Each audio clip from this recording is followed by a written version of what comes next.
നിർമ്മാണ പ്രവൃത്തികൾ പാതി വഴിയിൽ സ്തംഭിച്ച പുലാമന്തോൾ മേലാറ്റൂർ റോഡിന്റെ പൂർത്തീകരണം നീളുന്നു. റോഡിന്റെ നിർമ്മാണ കരാർ ഏറ്റെടുത്ത കമ്പനിക്ക് സർക്കാർ കഴിഞ്ഞ ദിവസം അന്തിമ നോട്ടീസ് നൽകിയിരുന്നു. കരാർ റദ്ദാക്കിയാൽ പുനർലേലം ചെയ്യേണ്ടി വരും.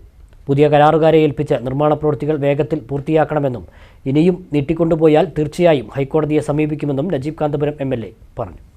നിലമ്പൂർ പെരുമ്പിലാവ് സംസ്ഥാന പാതയിലെ മേലാറ്റൂർ പെരിന്തൽമണ്ണ പുലാമന്തോൾ റോഡിന്റെ നവീകരണ പ്രവൃത്തികൾ മുഖ്യമന്ത്രി പിണറായി വിജയൻ 2020 സെപ്റ്റംബറിൽ ഉദ്ഘാടനം ചെയ്തതാണ്.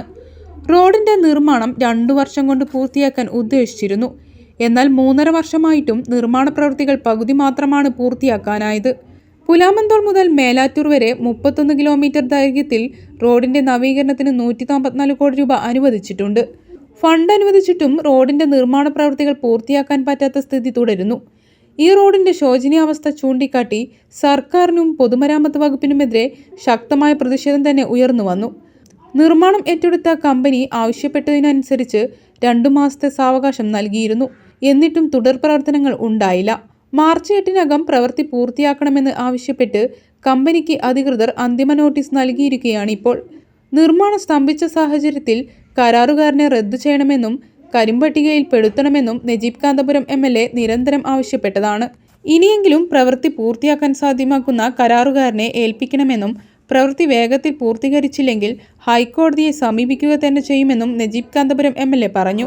നമ്മളിത് നേരത്തെ തന്നെ സർക്കാരിന് മുമ്പാകെ അറിയിച്ച ഒരു വളരെ പ്രധാനപ്പെട്ട കാര്യം, ഇനിയും ഈ കോൺട്രാക്ടറെ വെച്ച് മുന്നോട്ട് പോകരുതെന്നും അടിയന്തരമായിട്ട് അവരുടെ കോൺട്രാക്ട് റദ്ദാക്കി അവരെ കരിമ്പട്ടികയിൽ പെടുത്താനുള്ള നടപടിക്രമങ്ങൾ ചെയ്യണമെന്നും ഞാൻ ശരിക്കും 1.5 വർഷം മുമ്പ് സർക്കാരിന് മുമ്പിൽ ആവശ്യപ്പെട്ടതാണ്. പക്ഷേ അത് ഇത്ര 1.5 വർഷക്കാലവും ജനങ്ങളെ ബുദ്ധിമുട്ടിക്കേണ്ടി വന്നത് അതിൽ അന്നൊരു നടപടി എടുക്കാത്തത് കൊണ്ടാണ്. ഇനിയെങ്കിലും എത്രയും വേഗം ചെയ്യുന്നത് നല്ലത്. എത്രയും വേഗം ഈ റോഡ് പണിക്ക് മറ്റൊരു നല്ല കരാറുകാരനെ ഏൽപ്പിച്ച് ഗവൺമെൻറ് അതിനുള്ള നടപടി എടുക്കണം. കാരണം ജനങ്ങൾ ഓരോ ദിവസവും അനുഭവിക്കുന്ന കഷ്ടപ്പാടുകൾ നമ്മൾ തുറന്നു കാട്ടിയിട്ടാണ് നമ്മൾ സമരം ചെയ്തത്, നമ്മൾ നിയമസഭയിൽ പറഞ്ഞത്, നമ്മൾ മന്ത്രിയോട് നേരിട്ട് സംസാരിച്ചത്. ഇപ്പോൾ ഒടുവിൽ ഇനിയും രക്ഷയില്ലെങ്കിൽ നമ്മൾ കോടതിയിൽ പോകാൻ തീരുമാനിച്ചതാണ്.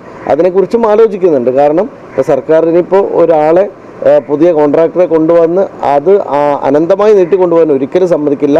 അങ്ങനെ ഒരു സാഹചര്യം ഉണ്ടായാൽ തീർച്ചയായിട്ടും ഹൈക്കോടതിയെ സമീപിക്കാനാണ് പ്ലാൻ ചെയ്യുന്നത്. നജീബ് കാന്തപുരം MLAയും UDFും വ്യാപാരി വ്യവസായ ഏകോപന സമിതി അടക്കമുള്ള സംഘടനകളും ഈ റോഡിന്റെ പ്രശ്നം ഉയർത്തി സമരം ചെയ്തിരുന്നു. പ്രതിഷേധം ഉയർന്നപ്പോൾ ചില ഭാഗങ്ങളിൽ ചെറിയ പ്രവൃത്തികൾ നടത്തി. മറ്റു കാര്യമായ പണികൾ നടന്നില്ല. പെരിന്തൽമണ്ണ നഗരത്തിൽ മാനത്തുമംഗലം ബൈപ്പാസ് ജംഗ്ഷന് സമീപത്തെ മുണ്ടത്ത് പാലം വീതി കൂട്ടി നിർമ്മിച്ചെങ്കിലും ഈ ഭാഗത്ത് റോഡ് പൂർവ്വസ്ഥിതിയിലാക്കാത്തതിനാൽ തകർന്നു കിടക്കുകയാണ്. കരാർ കമ്പനിക്ക് നൽകിയ അന്തിമ നോട്ടീസിൽ കൃത്യമായ മറുപടിയില്ലെങ്കിൽ കരാർ റദ്ദു ചെയ്യാൻ തന്നെയാണ് അധികൃതരുടെ തീരുമാനം.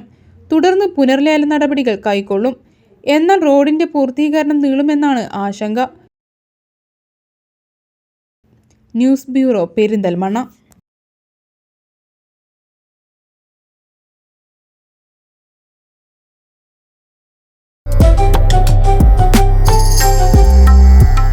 Adorn your beauty with sparkling purity.